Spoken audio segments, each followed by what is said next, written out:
রাসেল ভাইপারের ধ্বংসাত্মক আক্রমণ থেকে হেফাজত করবে। আউযু বিকালিমাতিল্লাহি তাম্মাতি মিন শাররি মা খালাক। ফজরের পরে 3 বার, আবার মাগরিবের পরে 3 বার।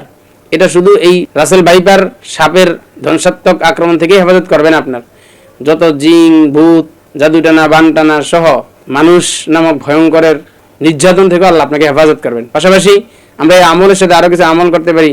সেগুলো হলো আয়াতুল কুরসি 5 ওয়াক্ত নামাজের পরে পড়বো, বিশেষ করে মাগরিবের পরে, এশার, ফজরের পরে পড়বো। আরও কিছু আমল আছে সহজ, যে সূরাগুলো আমল করলে এই ধরনের বিপদ থেকে আল্লাহ হেফাজত করেন। সেগুলো হলো যে সূরা কাফিরুন ফজরের পরে 3 বার, সূরা ইখলাস ফজরের পরে 3 বার, এরপরে ফালাক 3 বার, নাস 3 বার। এভাবে মাগরিবের পরে ইখলাস 3 বার, ফালাক 3 বার, নাস 3 বার। আর অন্যান্য নামাজের পরে একবার পড়ে হাতে ফু দিয়ে শরীরের সামনের দিকটাকে মুছে দিলে আল্লাহ তাআলা এই আমলের বদৌলতে আপনাকে আমাকে সব ধরনের বিপদ আপদ থেকে হেফাজত করবেন।